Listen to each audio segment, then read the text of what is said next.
Okay, so yeah, I completely skipped over the 600, 700, and $800 bills and just jumped straight to 900.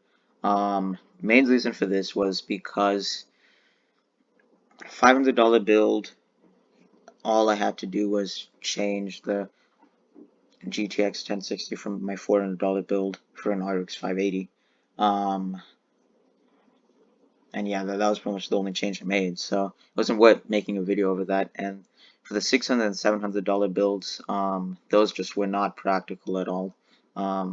Might still upload a video about that.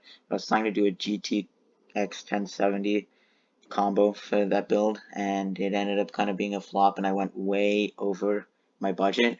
Trying to fit that GTX 1070 in the $600 budget, which I mean really should be what you're using a GTX 1070 in, but yeah, it's tried to skirt around these high GPU prices, though that situation unfortunately was not possible. I'm trying to ignore the fact that I'm spending so much on the GPU, compensating for that by spending less on the other parts, but even with doing that in that build, it was not practical, though once again, I still might upload that just to show. I think that video clearly shows my frustration at these high GPU prices. Anyway, today we're going to be doing a $900 build, and let's think about this while I was doing my $700 build, and instead of focusing so much on the price of the GPU itself, like yes, I might be spending more money than I should be on the GPU, I should be thinking about it as a build as a whole. What, as a buyer, am I entitled to when I'm spending $900 on a PC? I'm entitled to a ray tracing capable GPU that can handle 4K most of the time, and at the bare minimum handle 1440p. 1440p, if you're spending $900, should be the bare minimum resolution you're playing at, and maybe 1080p with ray tracing. That's the only exception. And it should be a ray tracing capable GPU. It should be able to use all the features available on the market, maybe not at the highest settings, but all the features should be accessible to you if you're spending $900. And in addition, we obviously want CPU that does not bottleneck the GPU. Now, I'm not too worried about future proofing because the GPU we're going to be using is already future proofed enough, but it should not bottleneck the current GPU in our system. You know, we might not have any upgradability, but as long as that GPU in our system is not bottlenecked, then we can use that CPU. Lastly, we want at least 16 gigabytes of RAM and an SSD because now you can get away with the hard drive and 8 gigs, but if you're building a $900 system, you're obviously going for longevity, so 8 gigs is not going to last long, and hard drives are already fading out. Like, if you used a hard drive while playing Assassin's Creed Valhalla, you would have noticed so much texture popping, and overall it just was. They even recommended even the minimum system requirements to have an SSD. And if you're planning on keeping the system for a couple of years, definitely keeping that hard drive. First of all, it's going to make your system's OS slow, but it's also going to maybe cause some texture pop in games also. So you want an SSD definitely, and you want 16 gigabytes of RAM, just because the market is shifting towards that. Now you can get away with 8, but in the future 16 will probably be the minimum.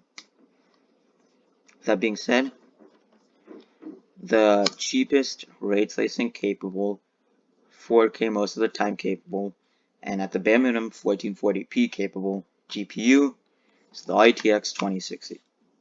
Now, I do not recommend paying this price for an RTX 2060 at all, but this is where it is right now, 625. I'm going to add it and just ignore that that's how much it costs. I'm going to compensate for that with the other parts in this build. That is absolutely insane. The RTX 3070, which is supposed to be 2080 Ti level, was supposed to cost like 500. It's going for like 1300. That's a different story, but it's supposed to cost 500. Here we are paying more than that for an RTX 2060. So yeah, that's not good at all. At least it's ray tracing capable, but that's about it. So yeah, now we added the 2060, and like I was going back to again, we don't need a good CPU, we just need a CPU good enough to not bottleneck the 2060. So The cheapest CPU I could think of is the 2600X. Now, this comes very close to bottlenecking that 2060, though it is just good enough to allow full utilization of the 2060. Would not go any higher than a 2060 though if you're using a 2600X. Though, in this system, it is possible to get full use out of all the other components. So that is the only reason why I'm going for such a relatively lower end. I mean, 2600X is not low end, it's mid-range, but the ITX 2060 is higher end, upper end for a GPU. So yeah, 2600X is a bit lower than what you should be getting, but we'll just have to roll with it. And the other requirement I talked about was the high-speed RAM and 16 gigabytes of it. So 2 by 8 gigabytes of DDR4. We want 3600 speed. We want dual channel. We want 16 gigabytes of RAM. We want it to be fast because this is $900. And for $90, we get that speed RAM and it fits in the build. So motherboard, I'm not too concerned about. We can just get the most generic motherboard. For the obviously it has to support the processor we got, but that's literally about it. So yeah, just AMD first generation motherboard, $80, okay. Let's toss it in. No extra features, no RGB, nothing fancy, but you want to first get the parts we're entitled to, and then worry about everything else. And with all of that, we're at 933, and we still have not gotten one important part, the power supply. So this is kind of a wash. You want to go Thermaltake is the cheapest reputable brand that makes power supplies. So when they say a certain wattage, that's the wattage you're gonna get. It's not the highest it can go to. So you want to go at least Thermaltake.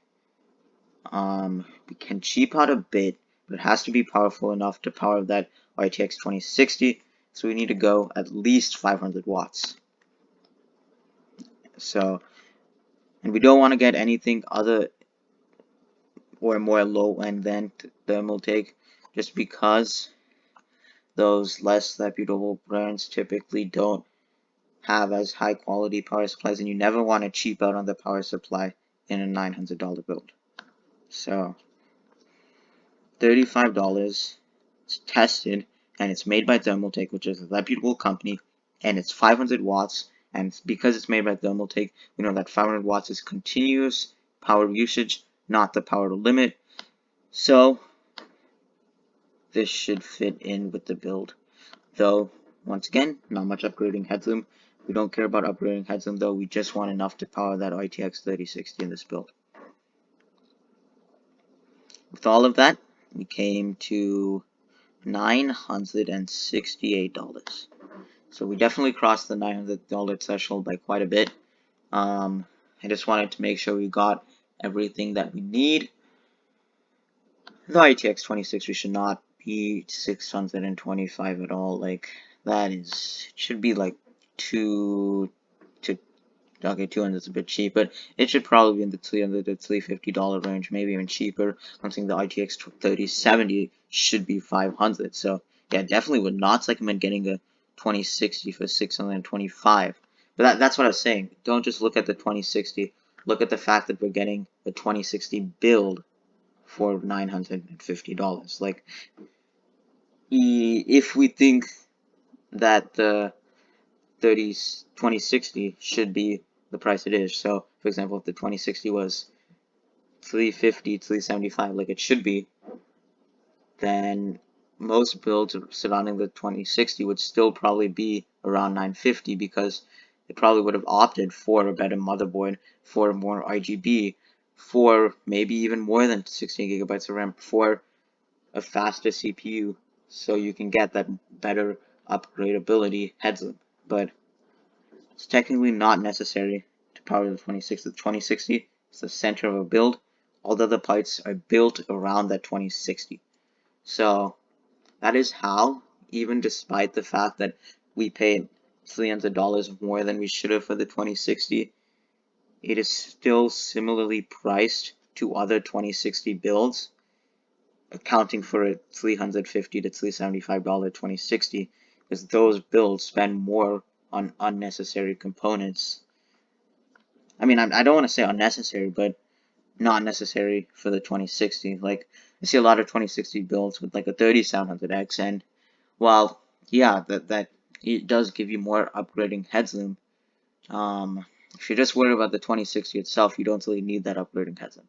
So yeah, I mean, that was the main reason why we were still able to make a decently priced 2060 build. Like 625 for a 2060 sounds awful, but 950 for a 2060 build as a whole doesn't sound that bad. So yeah, even with these high GPU prices, still been able to make a competent 2060 build. The one part I'm concerned about in this build is definitely that power supply. It looks to be quite old, so if possible, I'd definitely upgrade that to more than 500 watts, but 500 watts is technically usable with the 2060. I say technically very lightly because you cannot go any higher up than the 2060 if you're using a 500 watt power supply, especially one this old. So yeah, that's pretty much it.